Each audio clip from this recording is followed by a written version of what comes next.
Let's take you outside and show you the city. Yeah, not pretty. It's kind of a lazy day. Middle of the week, though's okay. So as long as you've got the rain gear, maybe an extra layer, you're good to go. Some showers at 67. Numbers are also kind of lazy to move. It's a northeast wind, and the visibility is compromised too in parts of the area, especially with those clouds a lot thicker. Not so much to the north. In fact, what I've done is I've removed the radar from the satellite and I've enhanced the color, make it pop a little more, and you can actually tell where the clouds are thickest. Yeah, how it looks in the city is not how it looks to the north, where a lot of you are actually seeing some sun and the temperatures are feeling you're in the 70s. So there's a range in temperatures, and there's going to be a range in rain. In fact, parts of the area now, it's light showers filling in Staten Island. You're driving on the Verrazano. Some of this is approaching Bayonne and Jersey City and lower Manhattan in a moment.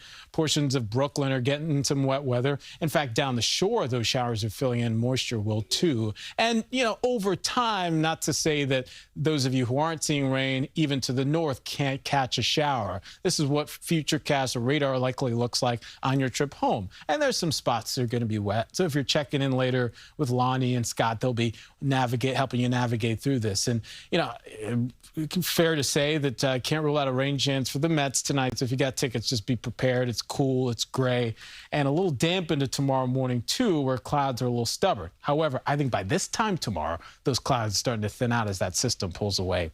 Now, the consensus, as I said, not a ton of rain, maybe a tenth or two, quarter of an inch or less. Bigger numbers south and east of New York City along the coast. That's been the trend. Also want to let you know about this. We've got a new tropical storm. If you're with us this morning, we told you about what was depression number 7.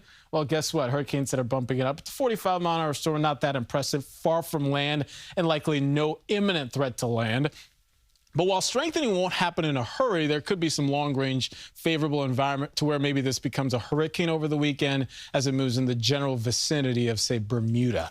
So we'll watch it. Pollen report, it's a lot of rain, usually helps, and looks like we're at least able to bring it out of the high category down to a moderate category today.